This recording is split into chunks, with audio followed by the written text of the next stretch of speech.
DoD issued a final rule that says contracting officers cannot require non-traditional defense contractors to disclose their greenhouse gas emissions as a condition of getting a contract.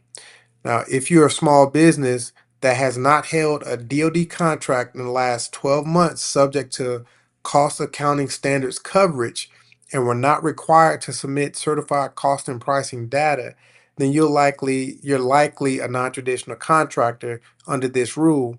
And now DoD contracting officers are prohibited from making your ability to win a contract contingent on your disclosing an emissions inventory. So this is just a rule that removes a compliance burden. Most small businesses qualify as non-traditional contractors, which means DoD can't condition your contract award on disclosing your company's carbon footprint. This rule does not eliminate greenhouse gas requirements for civilian agencies. Uh, separate rules may apply for HHS, EPA, or the Department of Energy. The DFARS applies to DoD and DoD component agencies only. So don't assume all climate-related requirements are gone. The specific prohibition is on greenhouse gas disclosure as a condition of award for non-traditional contractors on DoD contracts. So read specific solicitation language carefully. If you're in government contracting and you constantly feel like you're the last to find out what's going on, I get it. There's a lot of noise out there, not a lot of clarity. That's literally why I built GovCon Ready in 30 on School. Every week, I put out a full acquisition intelligence brief: what changed, what didn't, and what you can actually do about it. We cover regulations, GAO decisions, market signals, opportunities, all of it, broken down so it actually makes sense. We go live every Tuesday, and you can ask me anything directly. It's free to join. The link's in the bio.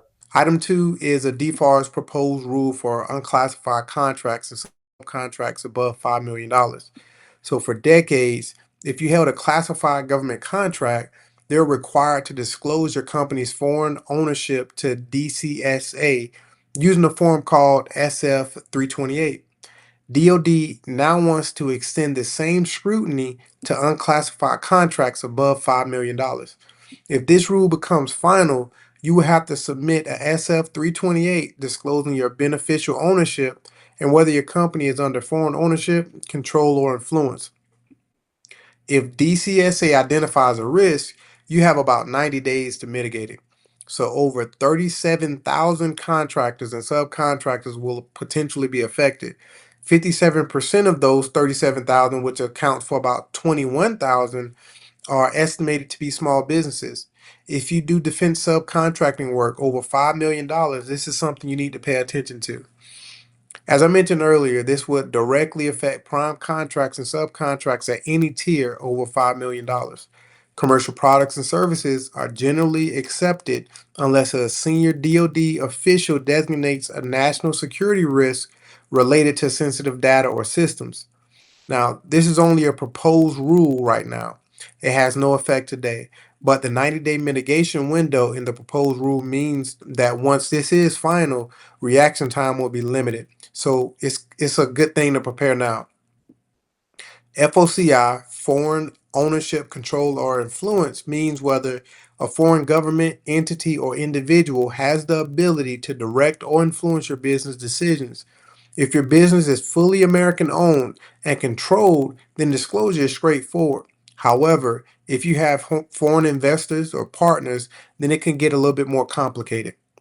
Defense subcontractors who have never held a facility clearance and who have never filed a SF 328 could feel this the most, along with prime contractors who have to manage FOCI compliance down to their subcontractor chain.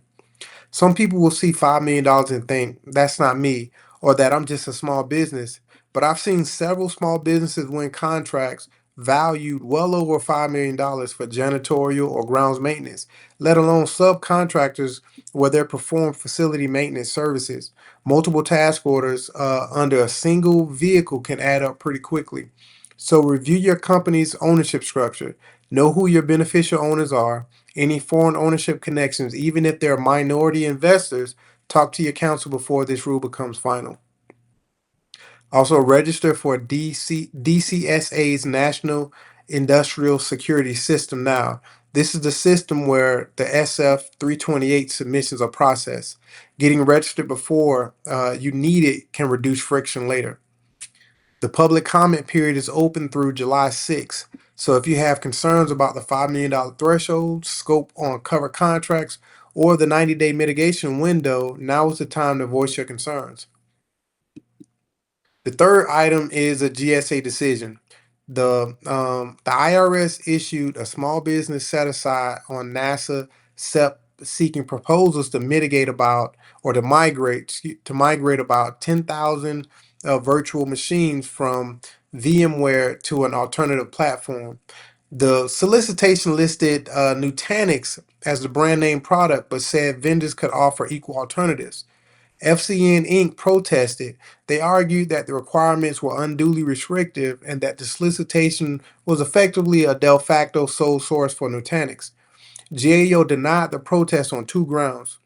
First, the IRS provided reasonable explanation for why its technical requirements, which were a live in-place conversion, shared storage pools, disaster recovery capabilities, and they said that they were necessary for its actual needs. And reasonable justification is the standard, and the agency basically met that.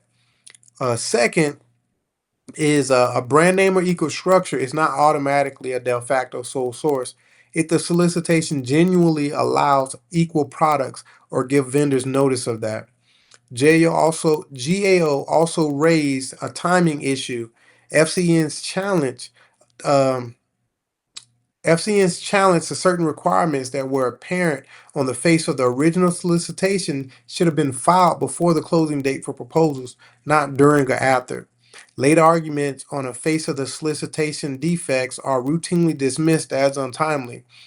This is a proposal strategy lesson that applies to everyone, whether you're an IT reseller, OEM, alternative bidders, anyone bidding a requirement where a specific manufacturer or product seems baked into the spec. When a solicitation says brand name or equal, read the specification line by line before you decide the work is unwinnable. Map your solution to the salient characteristics. Know the difference between a question, an amendment request, and a protest. It's important to know brand name or equal does not mean the agency has to buy your alternative just because you call it equivalent. You still have to map your offer to the salient characteristics, and the agency gets to decline what those are, or decide what those are within reason. Also, waiting until after the closing date to challenge a defect that was obvious on the face of the solicitation is a losing strategy. GAO will call it untimely and toss it out. The window for solicitation challenges is before proposals are due. So here's some action guidance for you. Build a pre-bid checklist for any restrictive specifications. Ask yourself, is this actually brand name only or a brand name or equal requirement? Are the salient characteristics defined? If we disagree with the requirements, is this a question for the contracting officer, an amendment request, or does it need to be a protest before the closing date? Don't make a general fairness argument when you need to make a precise solicitation argument. Either show the requirement is unreasonable or show your solution meets the salient characteristics or request clarification before the deadline. The next item is a proposed bill titled Ending Discrimination in Government Contracting Act. This is a bill, it's not a law, but what it proposes matters enough to put it on the radar. If enacted, it would eliminate the Women Owned Small Business Program, the 8A Program Social Disadvantage Preferences, the Minority Business Development Agency Act of 2021, and the reporting requirements tied to race and gender-based contracting. It retains HUBZone and service disabled veteran-owned small business programs. The bill aligns with and seeks to codify Executive Order 14398 from March 26, and it's already in effect basically through FAR 52 222-90 clause. So if you are a woman-owned or social and economically disadvantaged small business, this bill proposes to eliminate the programs that gives you preferential access to certain contracts. It's not eliminating your right to compete on open competition or even small business set-asides altogether, but it would remove that protected lane for those categories. So just to understand the difference. No immediate action is required right now. Continue pursuing active set-aside opportunities. Monitor congress.gov for the Senate Bill 4390 and the House Resolution 8511. Diversify your competitive strategy over time. Do not build your entire pipeline on a single program. So just to clarify, Executive Order 14398 is active today through FAR 52-222-90. The legislation is a separate proposal to make those policy shifts permanent in the statute, in the laws. That's the brief for this week.